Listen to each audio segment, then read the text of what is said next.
بسم الله الرحمن الرحيم قل من كان عدوا لجبريل فإنه نزله على قلبك بإذن الله مصدقا لما بين يديه وهدى وبشرى للمؤمنين۔ سبحان اللہ سبحان اللہ۔ یہودیوں نے اپنے ایمان نہ لانے کا ایک اور بہانہ تراشا۔ کریم آقا صلی اللہ علیہ وآلہ وسلم کی بارگاہ اقدس میں حاضر ہوئے اور آ کر کہنے لگے جی آپ پر وحی کون لاتا ہے؟ کریم آقا علیہ السلام نے ارشاد فرمایا کہ جبریل امین علیہ السلام وحی لاتے ہیں۔ تو انہوں نے کہا کہ یہ جبریل جو ہے نا یہ تو ہمارا دشمن ہے، یہ ہمارے دشمن ہیں، کیونکہ ہم پر جتنے بھی عذاب ہیں، جتنی بھی ہم پر مصیبتیں نازل ہوئی ہیں، یہی لانے والا تھا، اس لیے اس کے ساتھ تو ہماری لڑائی ہے۔ اگر میکائیل علیہ السلام لے کر آتے تو ہم مان لیتے، میکائیل علیہ السلام قرآن لاتے آپ کے پاس، وحی لاتے تو ہم مان جاتے۔ اب ان کی وجہ سے ہم نہیں مان رہے، کیونکہ ہماری جتنی بھی قوم کی تباہیاں ہوئی ہیں، انٹرنیشنل تباہیاں، قومی تباہیاں ہماری اسی کے ہاتھوں ہوئی ہیں، تو اس لیے ہم جو ہے وہ اس کا لایا ہوا نہ قرآن مان سکتے ہیں، نہ جس کے پاس وہ قرآن لائے گا ہم نہ اس نبی کو مان سکتے ہیں، یہ ہم کچھ نہیں کر سکتے۔ یہ وہ کہتے ہیں نا اپنے ہماری زبان پنجابی زبان میں من حرامی حجتیں ڈھیر ہیں، اصل میں پلید نیت ہوتی ہے بندے کی اور حجتیں ایسی ایسی نکالے گا اور بندہ حیران ہو جائے گا اچھا بھلا یہ کیسی کیسی باتیں کر رہا ہے۔ اصل میں ان کا مسئلہ تھا، ان کی حکومت جاتی تھی، وہ ریاست جاتی تھی، ان کے نذرانے جاتے تھے، نذرانے جو لگے ہوئے تھے لوگوں کے ہاں ان کے، یعنی کہ کوئی بھی بندہ مسئلہ پوچھنے کے لیے آتا تو ہیر پھر کر کے مسئلہ بتا دیتے، غریبوں کو اور بتاتے، امیروں کو اور بتاتے تھے، امیروں کے لیے شریعت اور تھی، غریبوں کے لیے اور تھی، تو مسئلہ انہیں صرف اپنے ریاست کا تھا، اپنی حکومت کا تھا کہ وہ جو ان کی جمی ہوئی تھی نا نوابی وہ ختم ہونی تھی۔ تو انہوں نے کیا کیا؟ انہوں نے نعوذ باللہ یہ کہہ دیا کہ ہم تو اس لیے نہیں مان رہے کہ آپ کے پاس جبریل وحی لاتا ہے تو جبریل ہمارا دشمن ہے، اس لیے ہم نہیں مانتے آپ پر نازل ہونے والے وحی کو، نہ آپ کو مانتے ہیں نہ آپ کے قرآن کو مانتے ہیں۔ اللہ اکبر۔ جیسے آج بہت سارے بے دین لوگ جو ہیں وہ ایسے مختلف قسم کے ہیلے بہانے تراشتے ہیں دین کو نہ ماننے کے، نماز نہ پڑھنے کے۔ کسی کو کہا جائے بھئی آپ داڑھی رکھ لو، وہ کہتا ہے یار میں اس لیے داڑھی نہیں رکھتا کیونکہ مجھے جھوٹ بولنا پڑتا ہے۔ کیا کرنا پڑتا ہے؟ بندہ پھر داڑھی رکھ کے جھوٹ بولے، اچھی بات تو نہیں ہے نا۔ پھر میں کہا یہ تو نے کون سا طریقہ نکالا ہے بھئی داڑھی نہ رکھنے کا؟ ایک بندے کو میں نے کہا نماز پڑھا کرو، کہتا ہے جب تک میرا اندر پاک نہیں نہ ہو جاتا میں نماز نہیں پڑھنے والا، اندر پاک کر رہا ہوں پہلے۔ میں نے کہا اس کا طریقہ کیا ہے پاک کرنے کا؟ کہتا ابھی تک تو کوئی نہیں ڈھونڈا۔ میں نے کہا تو پھر کب ڈھونڈنا ہے پھر بتاؤ؟ بھائی کریم آقا صلی اللہ علیہ وآلہ وسلم نے نماز پڑھنے کو، نماز کے عمل کو آقا علیہ السلام نے نہر کے ساتھ تشبیہ دی ہے، نہر میں نہانے کے ساتھ تشبیہ دی ہے۔ کریم آقا علیہ السلام نے صحابہ سے فرمایا میں میرے غلاموں بتاؤ کسی بندے کے گھر ہو، گھر کے باہر اس کے نہر گزر رہی ہو پوری، کوئی بندہ روزانہ 5 بار اس نہر میں نہائے، اس کے جسم پر میل رہے گی؟ صحابہ عرض کرتے ہیں یا رسول اللہ بالکل میل نہیں رہے گی۔ آقا علیہ السلام نے فرمایا جو بھی میرا غلام اخلاص سے نیت کے ساتھ روزانہ 5 نمازیں پڑھتا ہے اس کے نام مال میں بھی کوئی گناہ نہیں رہتا۔ یہ آقا علیہ السلام نے نماز کو پانی کے ساتھ تشبیہ دی ہے، بتائیں؟ تو ظاہری بات ہے بیماریاں دور ہوتی ہیں، روحانی بیماریاں، تو یہ گناہ جو ہیں یہ روحانی بیماریاں ہیں۔ تو اندر کو پاک کرنے کے ایک بہت اہم ذریعہ جو اللہ تبارک و تعالی نے ہمیں دی ہے وہ نماز ہے۔ تو یہ ایسے ایسے ہیلے بہانے ڈھونڈے ہوئے انہوں نے، جیسے میں نے پہلے بتایا تھا آپ کو، ایک بندے کو نماز کا کہا، کہتے جی کچھ مولوی کہتے ہیں کہ ہاتھ باندھیں، کچھ کہتے ہیں نہ باندھیں، کچھ کہتے ہیں اوپر باندھیں، کچھ کہتے ہیں نیچے باندھیں۔ جب یہ سارے متفق ہو جائیں گے تب میں نماز پڑھوں گا۔ بندہ پوچھے جوتی والے، ہاش پپی والے کہتے ہیں ہماری جوتی اچھی ہے، سٹیلو والے کہتے ہیں ہماری اچھی ہے، باٹے والے کہتے ہیں ہماری اچھی ہے۔ میں نے کہا یہ سارے کمینے جب متحد ہو جائیں تب جوتا کیوں نہیں پہنتا تم؟ جوتے کھانے کے لیے جوتا بھی پہن لیا تو نے۔ تو رسول اللہ علیہ السلام کے دین کی جب بات آئی تو تو پھر پیچھے کھڑا ہو گیا، اس نے کہا جب یہ سارے متفق ہو جائیں تب سیاسی پارٹی میں تو نے جوائن کر لی، انہیں بھی تو نے اپنا لیڈر مان لیا، امام مان لیا، سکول بھی تجھے پسند آ گیا کہ سکول میں بچوں کو پڑھانا ہے، باقی ساری کائنات کی باتیں تجھے سمجھ آ گئی ہیں، مسئلہ صرف تیرا دین بنا ہوا ہے۔ اس کا مطلب کیا ہے؟ دین کا معاملہ ہے تو بندہ اندھا ہو گیا، ایسا بندہ گمراہ اور بے دین ہے۔ کیا ہے وہ؟ ایسا بندہ طبیعت کا یہودی ہے، طبیعت کا یہودی ہے۔ یہودی نے بھی یہی کہا تھا کہ جبریل کے ذریعے جگہ میکائیل علیہ السلام وحی لاتے ہیں تو ہم مانتے ہیں، وگرنہ ہم نہیں مانتے ہیں۔ کیا فرمایا رب تبارک و تعالی نے جی؟ یہ دیکھیں اللہ تعالیٰ جواب دے رہا ہے انہیں، میں کل من کان عدو لجبریل، تو میں حبیب آپ فرما دیں من کان عدو لجبریل، جو بھی بندہ جبریل کا دشمن ہے اسے بتا دیں، آپ اسے بیان کر دیں، واضح کر دیں، فَإِنَّهُ نَزَّلَهُ عَلَىٰ قَلْبِكَ بِإِذْنِ اللَّهِ، اور فرمایا کہ جبریل امین علیہ السلام نے تو قرآن آپ کے دل پر نازل کیا ہے اللہ کے حکم کے ساتھ۔ وہ کون سا اپنی مرضی سے آئے ہیں؟ وہ تو سفیر محض ہیں، رب کے سفیر بن کے آئے ہیں جبریل امین علیہ السلام، اور تم کہتے ہو ہم نہیں مانتے؟ جبریل تو اپنی مرضی سے آئے نہیں، جبریل تو وہی کچھ لائے ہیں جو کچھ میں نے بھیجا ہے، اور میرے حکم سے آئے ہیں، باذن اللہ، اللہ خود فرما رہا ہے کہ میرے حکم سے آئے ہیں وہ۔ تو پھر ان کے ساتھ دشمنی کا کیا مطلب ہے؟ میرے حبیب کریم علیہ السلام کے ساتھ دشمنی کا کیا مطلب ہے؟ تم کہو کہ جبریل لائے ہیں، اللہ تبارک و تعالی نے فرمایا کہ یہی کام اگر ہم میکائیل کے ذمہ لگا دیتے، وحی بھی وہی لاتے اور عذاب کا حکم بھی وہی لاتے، تو پھر وہی کام تو میکائیل علیہ السلام کے ذریعے سے ہونا تھا، حکم تو دینے والے ہم ہیں کہ نہیں؟ باذن اللہ، وہ تو رب کے حکم سے ہو رہا ہے، رب کے حکم سے وحی ہو رہی ہے۔ یہاں پہ ایک مزیدار بات دیکھیں ذرا ٹھہر کے، فَإِنَّهُ نَزَّلَهُ عَلَىٰ قَلْبِكَ، میں کہ وہ آپ کے دل پر نازل کرتے ہیں۔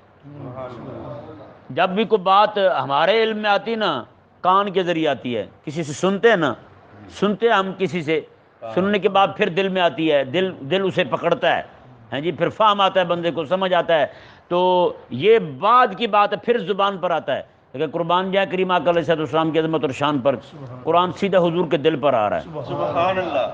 یہی تو وجہ اللہ تعالیٰ نے سنقرئک فلا تنسیٰ الا ما شاء اللہ، حبیب ہم آپ کو ایسا پڑھائیں گے بھولیں گے نہیں آپ۔ سبحان اللہ۔ پوری صورت، کئی سو آیتیں بھی جبریل امین علیہ السلام ایک ہی بار پڑھ دیا کرتے تھے، ایک ہی بار پڑھتے تھے، آقا علیہ السلام دوبارہ خود بخود سارا پڑھ لیتے تھے ایسے ہی، ایک لفظ کیا، ایک حرف کی کمی پیشی کے بغیر، سبحان اللہ۔ کچھ بھی دائیں بائیں نہیں ہوتا تھا۔ آج کوئی ہے ایسا بندہ جو اس طرح کر کے پڑھے اور دعویٰ کر دے کہ مجھے ایسے ہی یاد ہو گیا، کبھی بھولے گا ہی نہیں ہیں؟ کریم آقا علیہ السلام، سبحان اللہ، یہ اللہ تعالیٰ نے حضور کو شان عطا فرمائی ہے، پہلے دل پر آتا تھا، ہیں جی، بعد میں زبان پر، پھر کانوں پر آتا تھا، پھر لوگوں کے پاس پہنچتا تھا قرآن۔ اللہ، یہی وجہ یار، کریم آقا علیہ السلام پر جب وحی نازل ہوتی تھی نا، حضور کے صحابہ فرماتے ہیں، بخاری میں حدیث پاک ہے، کئی بار وحی نازل ہوتی تھی تو آواز گھنٹی کے بجنے کی جیسی ہوتی تھی، ہیں، سلسلۃ الجرس، جیسے گھنٹیاں بجتی نا آپس میں، وہ والی آواز ہوتی تھی۔ اب بتائیں وہی آواز صحابہ بھی سن رہے ہیں، حضور بھی سن رہے ہیں، آقا علیہ السلام کے دل پر بھی آ رہی ہے، صحابہ بھی سن رہے ہیں، انہیں گھنٹی لگ رہی ہے اور آقا علیہ السلام کو قرآن لگ رہا ہے۔ ہوا فرق یہ نہیں ہوا؟ آج ایسے پاگل ہیں، وہ کہتے ہیں جی قرآن تو اردو میں مل جاتا ہے، پڑھ لیں بھی، کیوں پڑھ لیں؟ تو قرآن عربی میں تھا، عربوں کو سمجھانے کے لیے امام الانبیاء کی ضرورت ہو، سبحان اللہ۔ اور تجھ پاگل کو سمجھانے کے لیے کسی کی بھی ضرورت نہ ہو، ہیں؟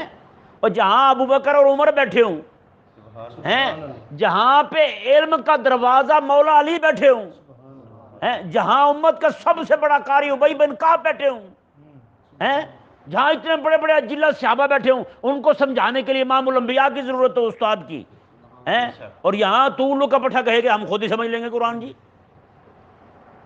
وہ کہتے ہیں جی آج ترجمہ مل جاتا ہے، یوٹیوب پہ ہر چیز پڑی ہوئی ہے، گوگل پہ پڑی ہوئی ہے، ہر چیز، گوگل زندہ باد جی۔ میں نے کہا یار تیرے ابے کو جو پیٹ میں رسولی ہے اس کا آپریشن گوگل سے کیوں نہیں کرتا؟ گوگل سے آپریشن کی ہر چیز مل جاتی نا جی، ویڈیو بنی پڑی ہے، وہ ایک ویڈیو نکال، ابے کا پیٹ پھاڑ دے گھر میں، 2-4 مریض سیدھے کر، انشاءاللہ طبیعت صاف ہو جائے گی تیری، کہ نہیں صاف ہوگی؟ یہاں خود تم ڈاکٹر کیوں نہیں بنتے؟ یہاں خود جوتا گانٹھنے کی ہمت نہیں ہے ان کو، جوتے یہاں باہر بیٹھے گانٹھتے نا موچی، ان کو دیکھتے نہیں دیکھتے کیسے گانٹھتے ہیں، لیکن خود نہیں گانٹھتے، یعنی کہ ہلکا سا کام خود نہیں کرتے، دیکھتے بھی ہیں سارا کچھ، ویڈیو مل جاتی ہے، طریقہ مل جاتا ہے، صبح اور آری کہاں سے نہیں ملتی یار، لے لیں خود جوتا گانٹیں، کیوں نہیں گانٹتے؟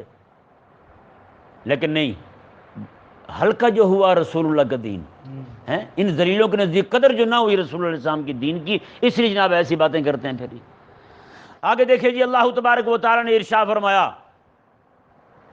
فرمایا آگے 3 چیزیں بیان کی اللہ تعالیٰ نے، فرمایا کہ یہ 3 چیزیں جہاں بھی ہوں تو بندہ کسی کو بھی نہیں دیکھتا کہ کون لایا ہے، کون کیا کہہ رہا ہے، بلکہ وہ یہ دیکھتا ہے کہ میرے مالک نے بھیجا ہے اور اس میں خوبیاں کیا ہیں۔ 3 خوبیاں رب تبارک و تعالیٰ نے یہودیوں کے جواب میں بیان کی، 3 خوبیاں، وہ کیا ہیں جی؟ اللہ تعالیٰ نے فرمایا کہ مصدق لما بین یدیہ، فرمایا قرآن تو اس کی تصدیق کرنے والا جو تمہارے پاس کتاب ہے، قرآن تو اس کی تصدیق کرنے والا جو ابراہیم علیہ السلام کے صحیفے ہیں، قرآن تو اس کی تصدیق کرنے والا جو داؤد علیہ السلام پر نازل ہوا، قرآن تو اس کی تصدیق کرنے والا جو حضرت عیسیٰ علیہ السلام پر نازل ہوا۔ فرمایا یہ قرآن ان کو سچا کہنے والا ہے، اب قرآن کو جھوٹا کہنا اپنی کتابوں کو جھوٹا کہنا ہے۔ اب قرآن کا انکار اپنی کتابوں کا انکار ہے، اب رسول اللہ علیہ السلام کا انکار جو ہے اپنے نبی موسیٰ اور عیسیٰ کا انکار ہے۔ حضرت سیدنا عبداللہ بن عباس رضی اللہ تعالی عنہما ارشاد فرماتے ہیں جی، آپ فرماتے ہیں کہ جب قرآن پاک نازل ہوا نا، یہودی قرآن کے کچھ آیتیں لکھ کر لے گئے اور یہ جا کر کچھ مقام لے گئے اور جا کر اپنی تورات کھولی اور ساتھ یہ قرآن کھولا جو اوراق لکھے ہوئے تھے، ادھر پڑھتے ادھر دیکھتے، کہتے جب انہوں نے دیکھا نا قرآن بالکل وہی کہتا ہے جو تورات کہتی ہے، انہوں نے کہا تورات کو ہی رہنے دیں، انہوں نے تورات ہی چھوڑ دی، تورات کو چھوڑ دیا، اس لیے چھوڑ دیا کہ قرآن وہی بات کر رہا ہے جو تورات کی ہے۔ یعنی دشمنی ایسی ہوتی ہے یا نہیں؟ دشمنی میں بندہ آ کے دشمنوں سے لڑتے لڑتے اپنوں کا انکار کر بیٹھے، قرآن سے لڑتے لڑتے تورات کا انکار کر بیٹھے، رسول اللہ علیہ السلام کے دشمن بنتے بنتے جبریل امین کے دشمن بن گئے، حضرت موسیٰ علیہ السلام کے دشمن بن گئے۔ اچھا جب انہوں نے یہ کہا نا، ایک یہودی تھا ان کا مالک بن سیف، آقا علیہ السلام کے سامنے آیا تو وہ کہنے لگا جی ہمارے دشمن ہے جبریل، اس لیے ہم نہیں مانتے۔ حضرت سیدنا عمر رضی اللہ تعالیٰ عنہ نے پوچھا اس سے آقا علیہ السلام کی موجودگی میں یار یہ بتا کہ یہ جبریل امین علیہ السلام جو ہیں اور میکائیل، یہ دونوں کی رب کے ہاں کیا عزت ہے، کیا مقام ہے ان کا؟ انہوں نے کہا واہ واہ، رب کے ہاں بڑے قریبی ہیں دونوں، رب کے بڑے قریبی ہیں۔ میں کیسے؟ انہوں نے کہا ایک رب کی ایک جانب ہوتا ہے، دوسرا دوسری جانب ہوتا ہے۔ بہرحال یہ انہوں نے اپنے مذہب کے مطابق کہا، ہماری طرف جو ہے نا، ہمارے نزدیک رب تعالیٰ کی کوئی جانب نہیں ہے۔ تو انہوں نے کہا کہ ایک رب تعالیٰ کی ایک جانب ہوتا ہے، دوسرا دوسری جانب ہوتا ہے۔ تو فرمایا یہ بتا کہ رب کے ہاں موجود ہو کے دونوں ایک دوسرے کے دشمن ہیں؟ اب وہ چپ، اس کے بعد جواب ہی نہیں۔ میں بے شرم انسان، تجھے یہی سے سمجھ لینا چاہیے جو رب تبارک و تعالیٰ کے اتنے قریبی ہیں اور دونوں اکٹھے رب تعالیٰ کی بارگاہ میں رہتے ہیں، تو میں تیری اس بات نے تیری اس بات کو جھوٹا کر دیا، تیرے اس قول نے تیرے پچھلے قول کو جھوٹا کر دیا اور تجھے ذلیل کر دیا ہے، تو سچ نہیں کہہ رہا ہے۔ اس جبریل سے دشمنی کیوں بھائی؟ وہ جو احکام لاتے تھے کس کا لاتے تھے؟ رب کا۔ یہ تو پھر رب سے حکم دشمنی ہوئی۔ یہ دیکھیں جی، 3 باتیں رب تبارک و تعالیٰ نے ان کے جواب میں فرمائی۔ دوسری بات فرمائی کہ وَہُدَا، یہ قرآن جو ہے یہ ہدایت ہے، یہ راہ دکھاتا ہے جنت کا، اور جنت وہ ہے جہاں پہ مولا تعالیٰ کا دیدار ملنا ہے۔ رب تبارک و تعالیٰ نے فرمایا کہ بھلا بتاؤ ایسی کتاب سے بھی دشمنی جو کتاب تمہیں مولا کا راہ دکھائے، ایسی کتاب کو بھی دشمن بن گئے ہو تم جو تمہیں رب تبارک و تعالیٰ تک لے کے جا رہی ہے۔ اور آگے فرمایا رب تبارک و تعالیٰ نے وَبُشْرَى لِلْمُؤْمِنِينَ، اور یہ خوشخبری بھی ہے ایمان والوں کے لیے، یہ جنت کی خوشخبری دیتی ہے، مولا تعالیٰ کے دیدار کی خوشخبری دیتی ہے۔ تو فرمایا کہ وہ کتاب جو تمہاری کتاب کی تصدیق کرنے والی ہو، وہ کتاب جو راہ حق دکھانے والی ہو، وہ کتاب جو اہل ایمان کے لیے خوشخبری کا باعث ہو، میں اس کے ساتھ دشمنی تمہاری یہ سمجھ سے بالاتر ہے۔ کیسے پاگل ہو تم، کیسے احمق ہو تم؟ بتائیں بھائی کیسا جواب دیا رب تبارک و تعالیٰ نے انہیں۔ آگے دیکھیں جی، اللہ تبارک و تعالیٰ نے یہ کلیہ بیان کیا۔ اے منڈے ستنے نے کھڑا کرو یار کو، ویکھ رہے ہوں احسن پاک بھی کھڑا ہوتے، ویس بھی تو کھڑا ہو پترے، انس تو بھی کھڑا ہوئے، خدا دا نام لو یا تسی خلل پا رہے ہو۔ اللہ تبارک و تعالیٰ نے ارشاد فرمایا جی، یہ کلیہ بیان کیا، یہ عقیدہ ہے جی اسلام کا، یہ آیت مبارکہ میں اللہ تعالیٰ نے ارشاد فرمایا من کان عدوا للہ. اب بات ہو رہی تھی جبریل کے ساتھ دشمنی کی، تو رب تبارک و تعالیٰ نے کیا فرمایا؟ رب تعالیٰ نے بات کہاں سے شروع کی؟ من کان عدوا للہ، جو رب کا دشمن ہو. کس کا دشمن ہو؟ رب کا دشمن ہو. وملائکتہ، اور اس کے ملائکہ کا دشمن ہو. ورسلہ، اور اس کے رسولوں کا دشمن ہو. اور وجبریل، اور جبریل کا دشمن ہو. ومیکال، اور میکائیل کا دشمن ہو. فرمایا فإن اللہ عدو للکافرین، سارے ذہن نشین کر لو، اللہ تعالیٰ ان کافروں کا دشمن ہے. اللہ تعالیٰ ان کافروں کا دشمن ہے. بتائیں بھائی، اللہ تبارک و تعالیٰ نے فرمایا کہ جبریل کے ساتھ دشمنی مجھ سے دشمنی ہے، میکائیل سے دشمنی مجھ سے دشمنی ہے، میرے نبیوں سے دشمنی مجھ سے دشمنی ہے، رسولوں سے دشمنی مجھ سے دشمنی ہے. اب بتائیں جی، جب عام رسولوں سے دشمنی اللہ سے دشمنی ہے تو امام الانبیاء سے دشمنی ہے؟ اللہ تبارک و تعالیٰ نے دو بندوں سے اللہ تعالیٰ نے خود اعلان جنگ کیا ہے. دو بندوں سے، ایک قرآن میں آیا ہے اور ایک حدیث میں، اور حدیث بھی قدسی ہے. قرآن میں جو آیا ہے، اللہ تبارک و تعالیٰ نے ارشاد فرمایا فَأَذَنُوا بِحَرْبٍ مِّنَ اللَّهِ وَرَسُولِهِ. میں جو لوگ سود کھاتے ہیں نا، میں کہ انہیں اللہ اور اس کے رسول کی طرف سے اعلان جنگ ہے. جو سود کھاتے ہیں ان کے لیے اللہ تعالیٰ اور اس کے رسول کی طرف سے اعلان جنگ ہے. یہ قرآن میں آیا. اور دوسرا حدیث بخاری شریف میں ہے، آقا علیہ السلام میں میرا اللہ فرماتا ہے من عاد لی ولی فقد آذنتہ بالحرب. میں جو بندہ میرے ولی سے دشمنی رکھے گا نا، میں خود اعلان جنگ دیتا ہوں. بتائیں بھائی، جب کسی دشمن کے ساتھ دشمنی ہو اور اس کے ساتھ جنگ ہو جائے تو بندہ اس کی سب سے قیمتی شے چھینتا ہے نا. دشمن سامنے کھڑا ہو، اس کے پاس سونا بھی ہو اور اس کے پاس 5 کلو ساگ کی گٹھڑی بھی ہو، تو بتائیں لڑائی والا اس سونا چھینے گا یا اسے ساگ چھینے گا؟ بندہ آلو لے کے جا رہا ہو باہر 5 کلو اور اس کے پاس موبائل بھی ہو، آئی فون ہو، تو جو ڈاکو آگے کیا چھینے گا؟ آئی فون چھینے گا. لڑائی ہو جس کے ساتھ کیا چھینے گا؟ تو بھائی جس کے ساتھ لڑائی ہوتی ہے نا، بندہ اپنے دشمن کی سب سے قیمتی شے لیتا ہے. یہاں رب اعلان جنگ کر رہا ہے کس کے ساتھ؟ سود خور کے ساتھ اور گستاخ کے ساتھ. دشمن کے ساتھ رب اعلان جنگ کر رہا ہے. تو بتائیں یار، رب جس کے ساتھ جنگ کرے گا تو اس کی سب سے قیمتی شے لے گا نا. تو کسی بھی بندے کے پاس سب سے قیمتی شے اس کا ایمان ہے. مومن ہو دشمنی کرے، مومن نہیں رہتا. کافر ہو تو رب ایمان لانے نہیں دیتا اسے. اتنی بڑی سزا ہے، اتنی بڑی سزا ہے. اہل حدیث کا ایک عالم ہے، مولوی عبدالداؤد غزنوی نام تھا اس کا. تو وہ کیونکہ یہ اہل حدیث ہوتا ہے نا، ان میں کئی سارے ایسے بد دماغ ہوتے ہیں، بہت سارے اچھے لوگ بھی ہوتے ہیں. یعنی کہ اس معاملے میں، یہ نہیں کلی طور پر میں کہہ رہا ہوں، اس معاملے میں یعنی کہ ائمہ کی بڑی گستاخی کرتے ہیں. مولوی داؤد غزنوی اہل حدیث کا بہت بڑا عالم، یہ بیٹھے ہوئے ہیں کہیں، تو ایک ان کا شاگرد تھا ایک لڑکا، وہ بیٹھا ہوا کہنے لگا جی ابو حنیفہ سے تو میں بڑا عالم ہوں، امام ابو حنیفہ سے بڑا عالم میں ہوں. کیوں جی؟ کہا کہ امام ابو حنیفہ رضی اللہ تعالیٰ عنہ کو تو 17 حدیثیں آتی تھی، مجھے ان سے زیادہ آتی ہیں. اتنی بات سنی نا جب مولوی داؤد غزنوی اہل حدیث عالم نے، تو انہوں نے کہا کہ اس نالائق کو نکال دو. کیسے نکالو نا؟ تو ساتھ ہی اس نے کہا امام ابو حنیفہ رب کے ولی ہیں، اور جو بندہ ولی کے ساتھ دشمنی کرتا ہے نا، اللہ تعالیٰ اس سے اعلان جنگ کر دیتا ہے. تو میں اس نے اللہ تعالیٰ کے ولی کی ہے گستاخی، مجھے اب اس کے بارے میں خطرہ محسوس ہو رہا ہے کہ یہ بندہ کہیں کافر ہی نہ ہو جائے. کہتے ہیں کچھ ہی دن گزرے تھے، وہ بندہ مرزائی ہو گیا، قادیانی ہو گیا.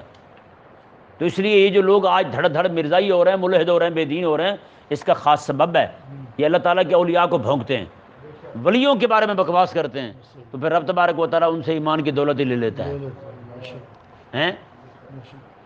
احناف کا جو موقف ہے نا، وہ مغرب ہو جائے، تھوڑا سا یقین ہو جائے کہ اب مغرب واقعی ہو گئی ہے، اس وقت روزہ کھولا جائے، روزہ اس وقت افطار کیا جائے.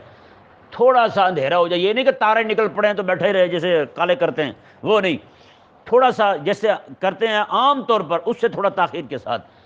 ہمارے بزرگ گزرے ہیں مولانا تامل بندیالوی، بہت بڑے عالم تھے، ایک واسطے سے میں ان کا شاگرد ہوں، ایک واسطے سے بہت بڑے عالم تھے وہ.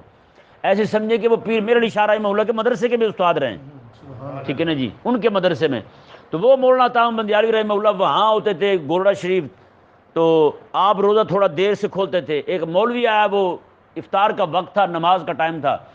تو اس نے انہیں کہا کہ روزہ تو نہیں کھولتا؟ انہوں نے کہا کہ امام ابو حنیفہ رحمہ اللہ فرماتے ہیں کہ ایسے وقت میں کھولیں، میں اس کا انتظار کر رہا ہوں. تو اس نے کہا ابو حنیفہ بڑے ہیں یا پیر میر علی شاہ بڑے ہیں؟ بتائیں. مرید ایسے بھی اندھے ہوتے ہیں، وہ تو مولوی تھا، ویسے عام اندھے ہوتے ہیں، وہ تو مولوی تھا، مولوی بھی اندھا ہوا پڑا تھا. اس نے کہا امام ابو حنیفہ بڑے ہیں یا پیر میر علی شاہ بڑے ہیں؟ تو انہوں نے کہا دیکھو بات سنو، میں نے کلمہ پڑھا رسول اللہ کا، مقلد ہوں میں امام ابو حنیفہ کا، میں مقلد پیر میر علی شاہ کا نہیں ہوں. جو کچھ پیر میر علی شاہ کا ہے میں وہ مان جاؤں؟ نہ نہ نہ، بات ابو حنیفہ کی مانوں گا میں. عالم ایسے ہوتے ہیں. سبحان ہیں اللہ. میں کہ پیر سے بھی اگر مسئلہ شرعی جو ہے وہ دائیں بائیں ہو جائے تو وہ کہیں کہ میں مانتا رسول اللہ کی ہوں اور اپنے امام کی مانتا ہوں. تو کیا کیا انہوں نے؟ اب اس مولوی نے جب سنا نا آپ سے، تو اس نے آپ کو نا تھپڑ مار دیا، تھپڑ مار دیا آپ کو. آپ چونکہ ادب کرتے تھے اپنے پیر خانے کا، خاموشی سے بیٹھ گئے. میں میرے پیر خانے کا مولوی ہے، میں اسے کیا کہوں. جب یہ بات پہنچی نا پیر میر علی شاہ رحمہ اللہ کے بیٹے کو، حضرت بابو جی سرکار رحمہ اللہ، حضرت غلام محی الدین رحمہ اللہ کو، جب یہ بات پہنچی تو آپ جو ہے نا انتہائی جلال میں آئے. آپ نے آ کے اسے ایک تھپڑ مارا پہلے، میں پھر ایک اور مارا، پھر ایک اور مارا.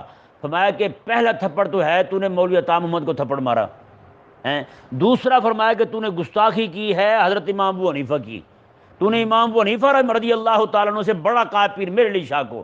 اور تیسرا تھپڑ مارا تجھے اس لیے کہ تو نے پیر میر علی شاہ کی بھی گستاخی کی ہے. کیوں؟ پیر میر علی شاہ رحمہ اللہ زندگی ساری امام ابو حنیفہ کے پیچھے ہاتھ باندھ کے کھڑے رہے ہیں، اور تو ان پیر میر علی شاہ رحمہ اللہ کو آگے بڑھا رہا ہے امام ابو حنیفہ کے. بتائیں بھائی. تو جو بندہ اللہ تعالیٰ کے اولیاء کے ساتھ دشمنی رکھتا ہے نا جی، اس کا حال بہت برا ہوتا ہے. جو بندہ ولی کے ساتھ دشمنی رکھے اس کا حال برا ہوتا ہے. جو محبوب علیہ السلام کے صحابی کے ساتھ دشمنی رکھے، صحابہ کا بغضی ہو، دل میں اس کی حسد بھرا ہوا ہو، کینہ بھرا ہوا ہو، ایسے فن خام بنا پھرتا ہو جی میں تو معاویہ کو نہیں مانوں. کہ تو ہے کون، تیری اوقات کیا ہے تو نہ مانے بھائی. جس معاویہ رضی اللہ تعالیٰ عنہ کے بارے میں سیاستہ میں حدیث پاک ہے، آقا علیہ السلام نے ہاتھ اٹھا کے دعا کی، اللہم اجعلہ ہادیا مہدیا، مولا میرے معاویہ کو ہدایت پر بھی رکھ اور اسے لوگوں کے لیے ہدایت کا سامان بھی بنا دے. یہ حضور نے دعا کی ہے. آج تو یہ دعا پکڑ کے کہ آقا علیہ السلام نے دعا کی ہے میرے لیے میں بخشا جاؤں گا، تو گناہوں پہ دلیر ہو گیا ہے. تو وہ تو حضور کے صحابی ہیں، ان کے بارے میں تجھے اتنا بھی اعتماد نہیں ہے کہ وہ آقا علیہ السلام نے جو ان کے لیے دعا کی ہے وہ دعا بھی قبول ہے. ان کے حق میں جو حضور نے دعا کی ہے وہ بھی قبول ہے. وہ کہتے جی وہ فلانا معاملہ ہوا، یہ ہوا. میں نے کہا تجھے کس نے قاضی مقرر کیا ہے؟ تجھے کس نے قاضی مقرر کی کہ ان کے فیصلے شروع کر دے؟ آج تک تو نے جو فرعون نے معاملات کیے ان کے بھی فیصلے کیے ہیں جی؟ آج تک فیصلے کیے انہوں نے لگائی عدالت کہ فرعون کو سامنے بلاؤ بھائی. اپنے تیرے دور کے معاملات سلجھتے نہیں، تیرے قاضیوں سے فیصلے نہیں ہوتے. ایک ہی بندے کو جب عدالت نکارہ قرار دے رہی ہو، جیل ڈال دے، وہی مجرم باہر نکل کے 2-4 مہینے بعد پھر وزیر اعظم بن جائے. میں کہا تو پھر اپنا نظام درست کر، صحابہ کی بات بعد میں کرنا. اپنی اوقات یہ ہے، وہ کہتے ہیں بندے سے اپنا حصہ دھویا نہ جائے پلیدگی کا، اور دوسروں کی باتیں کرتا رہے بندہ. رب تبارک و تعالیٰ نے ارشاد فرمایا جی یہاں پہ ایک بہت بڑی اہم بات اور وہ نکتہ ہے، وہ ذرا ذہن میں نشین فرما لیں. رب کا دشمن، ملائکہ کا دشمن، رسولوں کا دشمن، جبریل کا دشمن، میکائیل کا دشمن. اب دیکھیں جی 2 باتیں. پہلی بات یہ ہے جبریل اور میکائیل کا ذکر علیحدہ سے کیوں کیا؟ حالانکہ ملائکہ میں بھی دونوں آ گئے، ملائکہ میں بھی دونوں آ گئے، فرشتے بھی ہیں دونوں. اور رسول کا جب ذکر آیا تو یہ رسول بھی ہیں، رسولوں میں بھی ذکر آ گیا. علیحدہ سے ذکر کیوں کیا؟ علیحدہ سے ذکر جو ہے ان کی عظمت اور شان کے پیش نظر کیا. سبحان اللہ. اور وہ دشمن تو بن رہے تھے جبریل کے، میکائیل کا ذکر کیوں کیا رب تعالیٰ نے یہاں؟ کہ نہیں وہ تو کہہ رہے تھے ہمیں جبریل سے دشمنی ہے، میکائیل کا ذکر کیوں کیا؟ رب تبارک و تعالیٰ نے فرمایا یہ نہیں ہو سکتا کہ جبریل سے دشمنی ہو میکائیل سے یاری ہو. کیوں؟ ان کا دشمن ہے کیونکہ وہ آپس میں یار لگتے ہیں، وہ آپس میں دوست ہیں. یہ نہیں کہ ایک دشمن بن کے دوسرے کے ساتھ یاری پالی جائے، میں یہ نہیں ہو سکتا یہاں. دوسری نکتے والی بات یہ ہے اللہ تعالیٰ میں عدو للکافرین، اللہ کافروں کا دشمن ہے. کیا مطلب؟ رب کا دشمن بھی کافر، رب کا دشمن بھی کافر. ملائکہ کا دشمن بھی، رسولوں کا دشمن بھی، جبریل کا دشمن بھی، اور میکائیل کا دشمن بھی، سارے کافر ہیں۔ یہ رب تعالیٰ کا قرآن فرما رہا ہے، واضح حکم ہے بھائی۔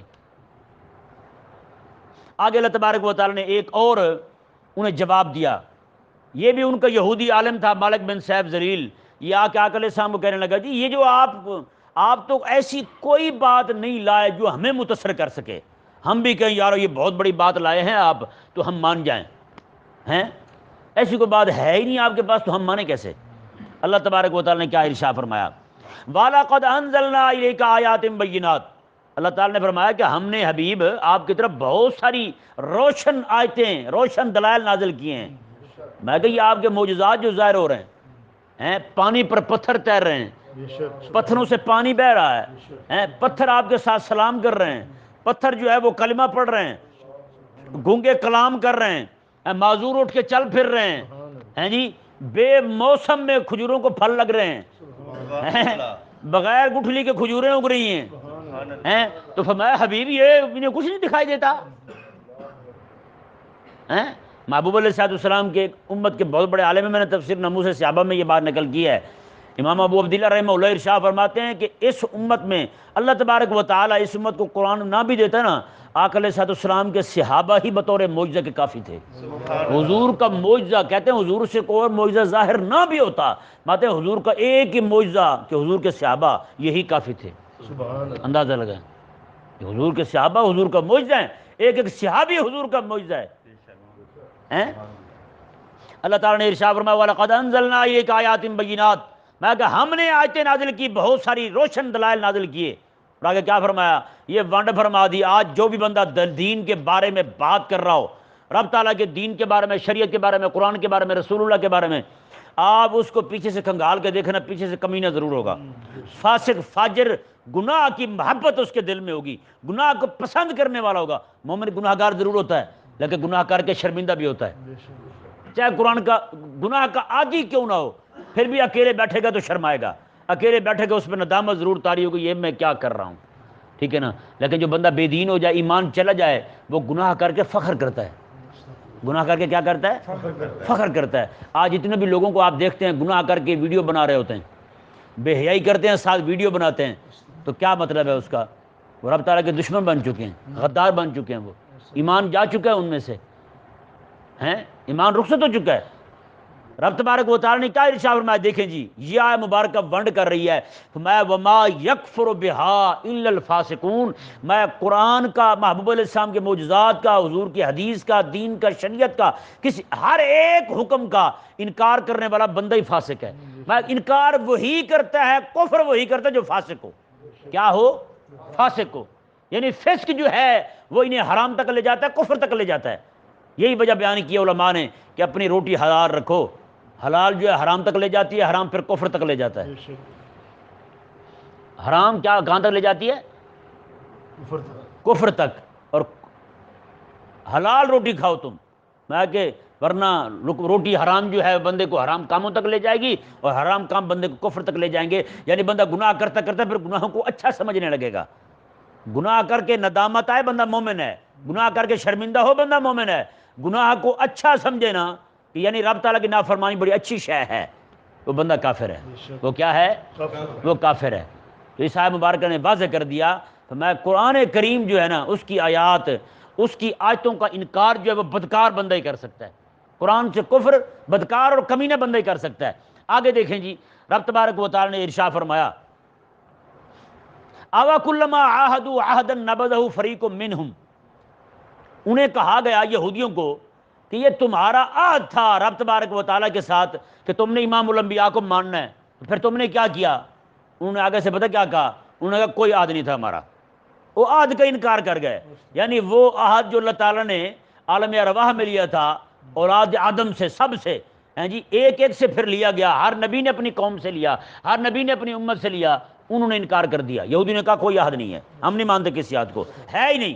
اللہ تعالیٰ نے کیا ارشاد فرمایا اَوَكُلَّمَا عَاهَدُوا عَهْدًا نَبَذَهُ فَرِيقٌ مِّنْهُمْ، میں جب بھی ان سے عہد لیا گیا نا یہودیوں سے، ایسے پلیدے ہیں، تو ان میں سے ایک گروہ نے اس عہد کو پھینک ہی دیا، انہوں نے کہا جاؤ یہ ہو جا رہا ہے، اللہ تعالیٰ نے فرمایا بل اکثرہم لا یؤمنون، بلکہ ان میں سے اکثر تو اس عہد کو مانتے ہی نہیں ہیں، ان میں سے اکثر تو اس عہد کو مانتے ہی نہیں ہیں۔ اللہ تعالیٰ نے ارشاد فرمایا جی وَلَمَّا جَاءَهُمْ رَسُولٌ مِّنْ عِندِ اللَّهِ مُصَدِّقٌ لِّمَا مَعَهُمْ، اور جب ان کے پاس رسول اللہ کے پاس سے تشریف لائے، یعنی امام الانبیاء علیہ السلام تشریف لائے ان کے پاس اللہ کی طرف سے رسول مصدق لما معہم، ان کی کتاب کی تصدیق کرتے ہیں جو ان کے پاس ہے، یعنی تورات کی تصدیق کرتے ہیں، تو بعد نابذ فریق من الذین اوتوا الکتاب کتاب اللہ وراء ظہورہم، تو ان میں سے ایک گروہ نے رب کی کتاب کو پیٹھ کے پیچھے پھینک دیا ہے، رب کی کتاب کو پیٹھ کے پیچھے پھینک دیا۔ پیٹھ کے پیچھے پھینکنے کا مطلب کیا ہے؟ جیسے کہتے ہیں نا کوئی چیز بندے کے سامنے پڑی ہو دکھائی دے رہی ہے، کوئی چیز پیچھے پڑی ہو تو بندہ بھول ہی جاتا ہے نا اسے۔ رب تعالیٰ نے فرمایا کہ وہ ایسے ہی کر کے انہوں نے تو کتاب کو بھلا دیا ہے۔ پیٹھ کرنے سے مراد یہ نہیں کہ انہوں نے کمر کی ہوئی تھی، محبوب علیہ السلام کے صحابہ فرماتے ہیں انہوں نے یہ والی پیٹھ نہیں کی تھی کتاب کو، اس کا تو بہت ادب کرتے تھے، اور اس کتاب کو بڑے قیمتی سونے اور ہیرے کے جواہرات جو ہے نا ان کا غلاف چڑھا رکھا تھا انہوں نے کتاب کو، ایسا ادب کرتے تھے، لیکن مانتے ایک بھی نہیں تھے، مانتے ایک بھی نہیں تھے۔ ہماری قوم کا بھی یہی حال ہے، قرآن کو پیٹھ نہیں کرنی، نو نو نو نو نو نو، ہیں انہوں نے کہا قرآن نے کہا سود نہ کھاؤ، وہ ذرا بھاری پڑتا ہے، قرآن نے کہا رسول اللہ کی اطاعت کرو، وہ بھاری پڑتی ہے، یعنی قرآن کی ماننی ایک نہیں، ادب پورا ہے۔ کوئی بندہ یار باپ کے ہاتھ تو چومے لیکن ابے کی بات ایک بھی نہ مانے تو اس نے ابے کا ادب کیا ہے؟ تو صرف جناب ہاتھ باندھ کے کھڑا رہے، ابے کو پیٹھ نہیں کرنی جی، ہیں ابے کے سامنے سگریٹ نہیں پینا لیکن ابے کی بات بھی کوئی نہیں ماننی، یہ کون سا ادب ہے بھائی؟ وہ ایک لڑکا تھا پڑھنے گیا اسکول، کالج پڑھایا، یونیورسٹی پڑھایا، وہاں کسی ایسے بندے کے پاس بیٹھ کے اس نے قرآن حدیث بھی پڑھ لیا جو خود بے استادہ تھا، تو یہ بھی اس نے اسے بھی اسی طرح پڑھایا، پڑھ کے آ گیا گھر آیا تو ماں نے کہا بیٹا تو چلا گیا تھا اتنے عرصے بعد آیا، دیکھ میرا دوپٹہ پھٹ گیا ہے۔ اس نے سب سے پہلے قرآن کھولا، پورا قرآن پڑھ دیا، پھر بخاری کھولی، مسلم کھولی، ترمذی کھولی، ابن ماجہ نسائی کھولی، ساری کتابیں پڑھ دی کئی دن لگا کے، تھکا ہارا ہوا پسینوں پسینی آیا، کہنے لگا اماں تیرے حکم پہ سارا جہان قربان، مگر میں نے قرآن بھی پڑھا ہے، حدیث بخاری مسلم ترمذی ابن ماجہ نسائی پڑھی ہے، کسی ایک روایت میں کسی ایک آیت میں بھی یہ مجھے نہیں ملا کہ ماں دوپٹہ مانگے تو لے کے دو۔ بتائیں بھائی؟ تو ماں نے کہا کچھ عرصے بعد پھر ماں کو پیاس لگ گئی، ماں نے کہا بیٹا پانی دو، اس نے پھر ساری کتابیں کھولنی شروع کر دی۔ ماں کی بات ماننے کا تو حکم ہے لیکن یہ کہیں بھی نہیں ہے کہ ماں کو پانی بھی پلاؤ۔ تو بتائیں جی ادب تو سارا اپنی جگہ ہے لیکن بات مان رہا ہے ماں کی؟ تو ادب کیا اس نے؟ تو ہمارے ہاں ہند میں نا خاص طور پہ ہند اور پاکستان میں پیٹھ نہیں کرنی، بات مانو نہ مانو، یہ کون سا ادب ہے بھائی؟ قرآن کی ایک نہیں ماننی، پیٹھ نہیں کرنی بس۔ تو بھائی قرآن کا سب سے بڑا ادب، ہاں اسے آداب میں علماء نے شمار کیا ہے، ہمارے علماء جو بیان کرتے ہیں کہ پیٹھ نہیں کرنی، اگر ضروری ہو اور مجبوری ہو تو گناہ والی بات بھی نہیں ہے، یہ بھی ذہن میں رہے، گناہ والی بات بھی نہیں ہے۔ اصل پیٹھ قرآن کو یہ ہے کہ بندہ قرآن کی نہ مانے۔ آج پورے پاکستان کا پوری دنیا کے اندر قرآن کی ایک نہیں مانی جا رہی، ایک حکم قرآن کا نافذ نہیں ہے۔ یہ جو نماز پڑھ رہے ہیں نا یہ اپنی مرضی سے پڑھ رہے ہیں، یہ حاکم کا کام ہے کہ حاکم نماز قائم کروائے، ہم تو پڑھ رہے ہیں، جو نہیں پڑھ رہے وہ، اس کا مطلب رب کا حکم نافذ نہیں ہے۔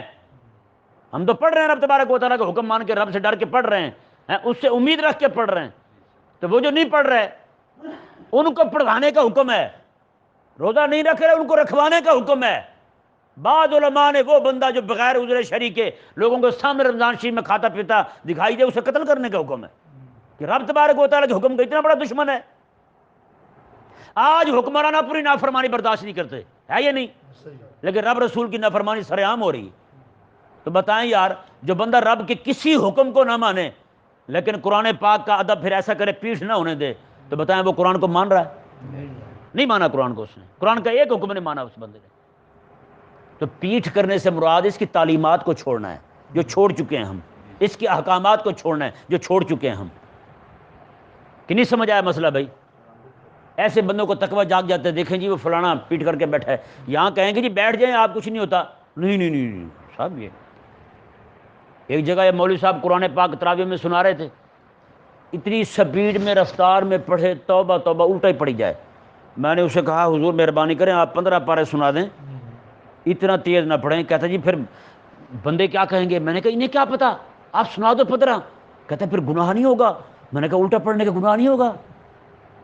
وہ آدھا پڑھ جتنا پڑھ، صحیح پڑھ، میں کہتا ہوں گناہ نہیں ہوگا، صحیح پڑھ یار، گناہ نہیں ہوگا۔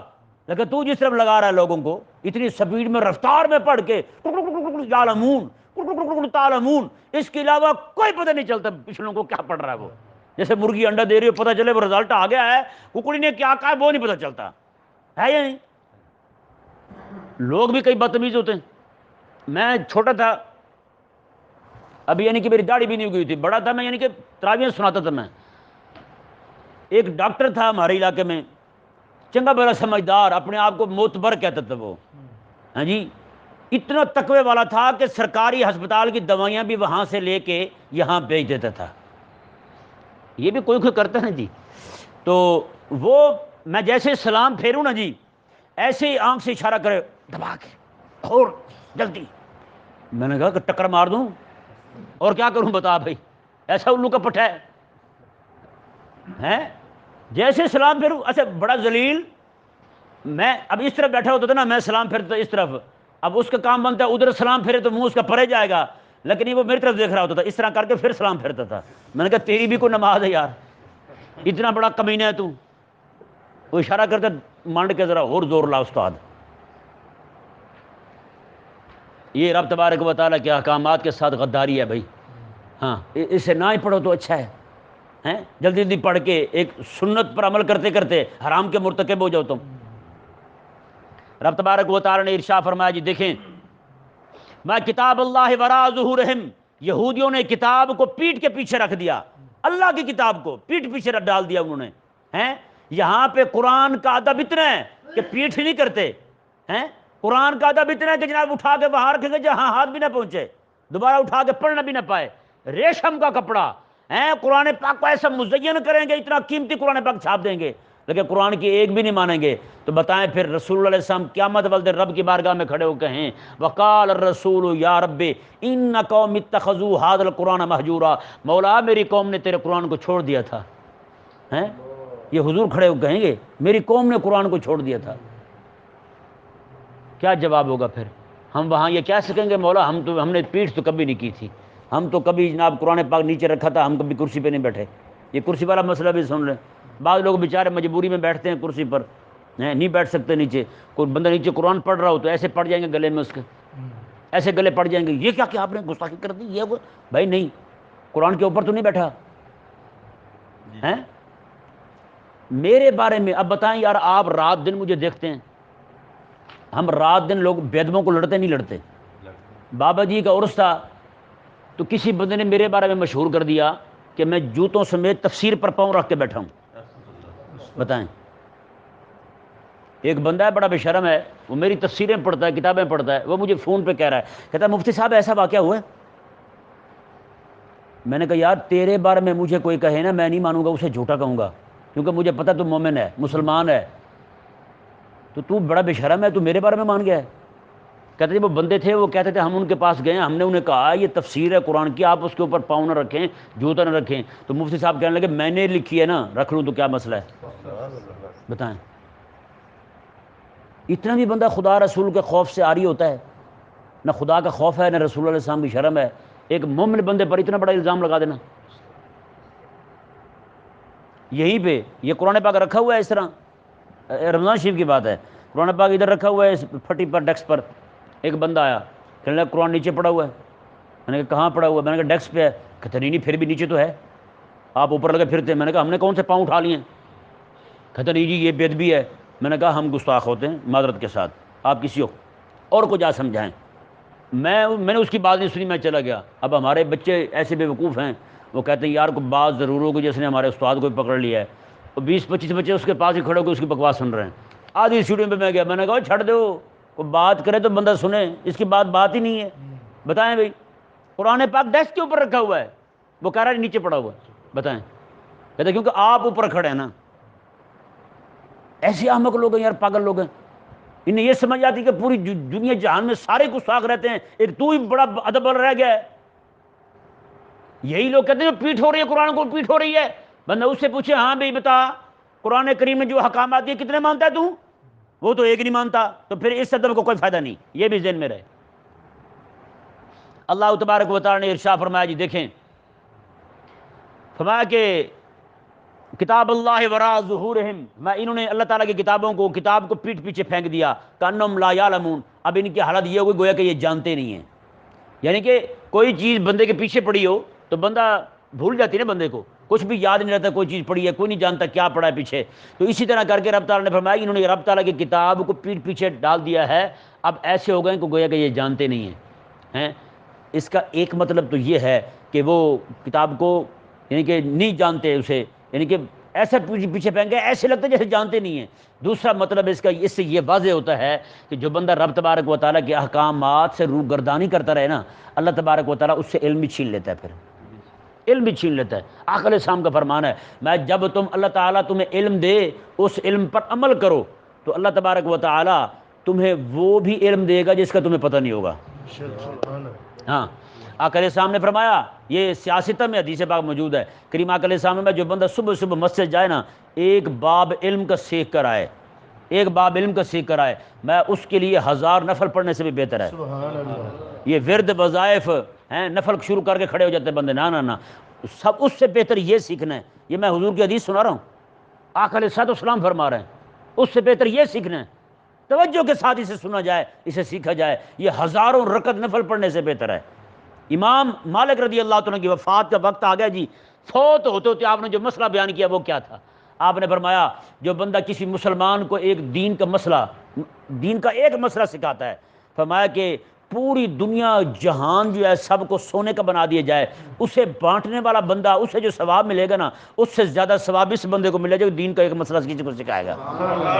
بتائیں کتنے مسائل سیکھ رہے ہیں ہم بیٹھے یہاں، بتائیں بھی کتنا بڑا اجر اکٹھا کر رہے ہیں آپ، بہت بڑا اجر اکٹھا کر رہے ہیں۔ حقیقت والی بات ہے، اتنا سارا دین روز سیکھنا، میں حقیقت کہتا ہوں بیان ہی نہیں کرتے مولوی دین، اور اتنا خالص دین بیان کرنا، پھر اس دین کو سننا، پھر اللہ تبارک و تعالیٰ دل کو کھول دے دین حق کو سننے کی، سمجھنے کی، اس کو قبول کر۔ میں کہتا ہوں میری باتیں قبول کر لینا، یہ بھی بندے کے اندر اللہ تبارک و تعالیٰ نے ایمان رکھا ہے، قبول تو کر رہا ہے، سن تو رہا ہے، ورنہ لوگوں کو ایسے جھٹکے پڑتے ہیں اٹھ کے بھاگتے ہیں، نہیں، یہ نہیں سننا چاہیے مولوی بھائی۔ اللہ تبارک و تعالی ہم سب کو سمجھنے کی توفیق عطا فرمائے۔